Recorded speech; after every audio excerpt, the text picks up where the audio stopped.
In the warm blue setting of the Caribbean lies the island of Haiti, rugged in aspect, friendly in disposition, and unique in culture. Haiti, whose capital, Port-au-Prince, wears a proud mantle of modern architecture as it moves forward through the 20th century. This is the Black Republic, and it wears its name with pride. But it is in the marketplace, rather than on the broad avenues, that the unique qualities of Haitian life can be discerned.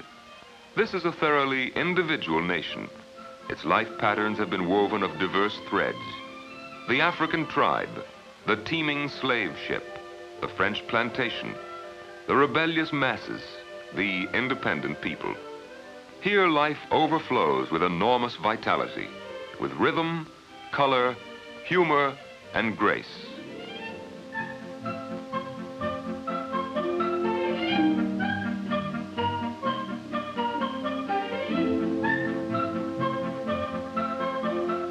There is a dynamic quality in Haitian life which cannot be silenced, and it expresses itself in multiple ways.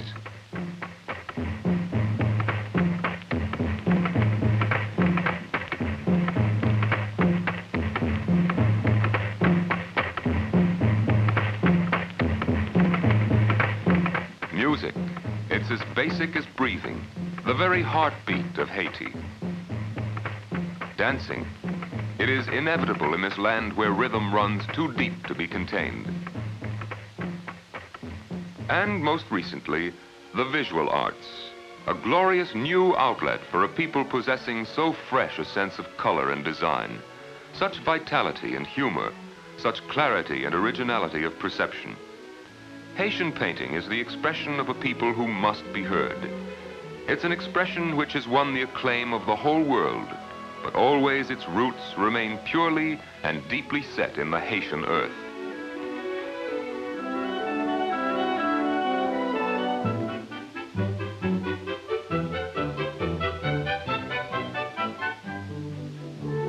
The world-renowned Haitian artists live as one with their people. Often they are uneducated and unaware of their lofty status in the art world.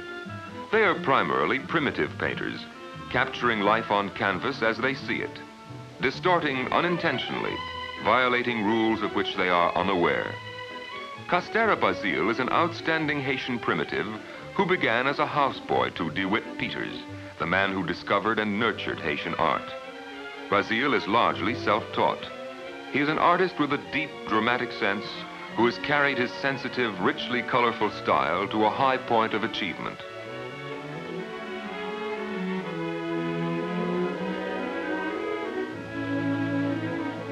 Rigaud Benoit is another artist of originality with an international reputation as a Haitian primitive. He came to DeWitt Peters in 1945 with a small painting and asked $2 for it. Today, everything has changed, except the man himself. He remains shy, sensitive, and the possessor of a lovely, lyrical style.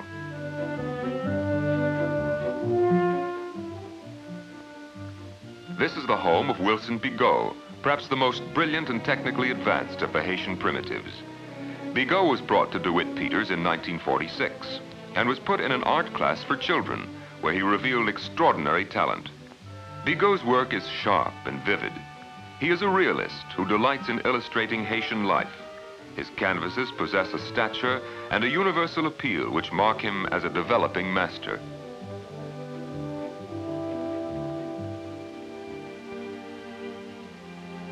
The treasure house of Haitian art, thanks to the courage and foresight of Bishop Alfred Vogely, is Holy Trinity Cathedral of the Episcopal Church in Haiti. Bishop Vogely commissioned the Haitian primitives to decorate the walls of this house of worship. Not since the Italian Renaissance has there been a church so richly endowed by the brushes of reverent men of genius, striving to give faith a visual dimension.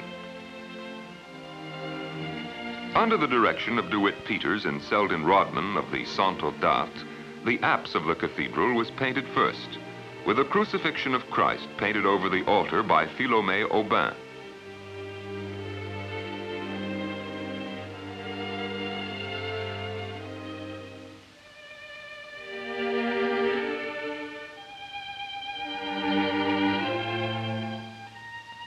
To its right was painted an Ascension by Castera Bazile, rendered in the monumental style that so characterizes this artist.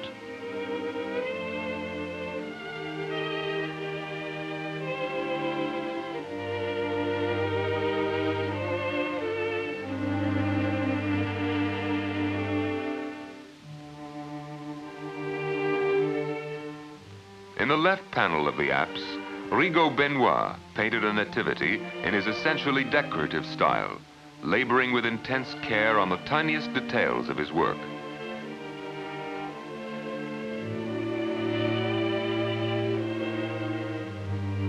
With the apse completed, the project was enabled to go forward when an American philanthropist visited the cathedral, took one look, and promised $5,000 on the spot.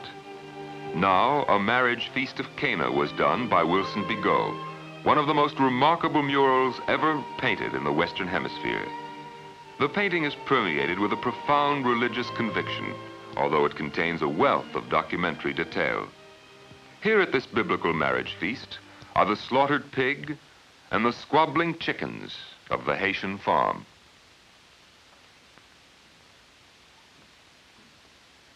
At this biblical feast, there is the politician, recognizable because he is the only guest able to afford a new pair of shoes.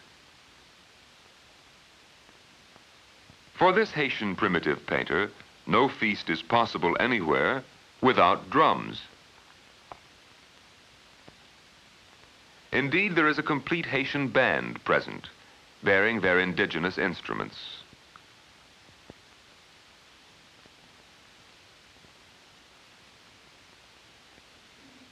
And naturally, they play with gusto. The forces of good and evil are present.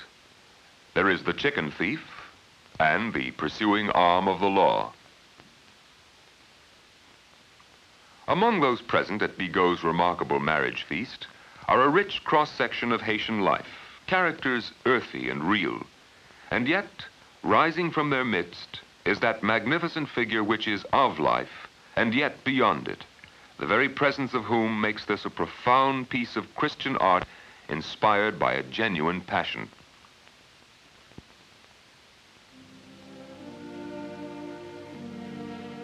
Another arresting primitive painting is Toussaint Auguste's Flight into Egypt. There is a quality of reverence and quiet naivete about this work which impresses the visitor to the cathedral. The figures of Joseph and Mary are drawn with childlike innocence and simplicity, and yet the faces are unforgettable. Auguste, in his pastoral mood, gives us a sheep with a human face, and never having seen a camel, gives us his personal conception of one. What should the camel have carried into Egypt? Auguste obviously wasn't sure.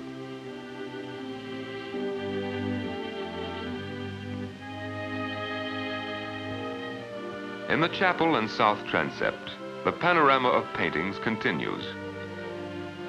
Against a background of Haitian houses, a visitation, wherein the visited was so startled that she dropped her watering can.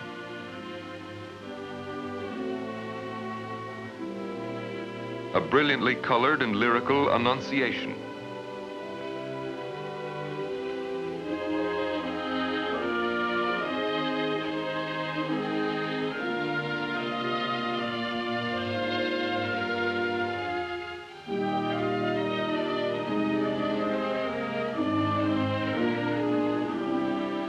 The symbol of a spider web marks the presence of the devil in an exotic treatment of the temptation of our Lord.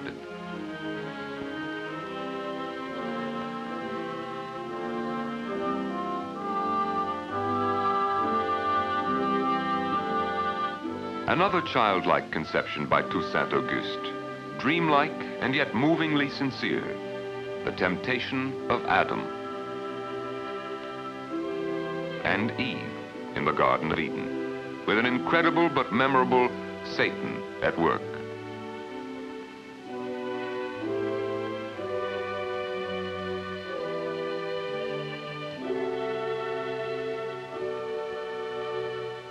In the north transept of the cathedral, there are 3 additional works.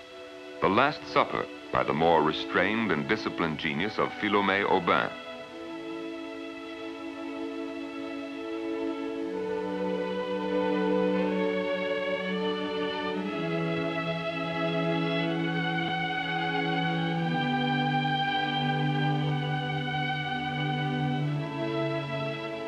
Another work by Castera Bazile, Christ casting out the money changers. There is a quality of violent mood and action, a capturing of the drama of the moment that marks this mural as an outstanding work. Finally, one of the crowning achievements of the decoration of Holy Trinity Cathedral, the Baptism of Our Lord, the 3rd mural by Castera Bazile.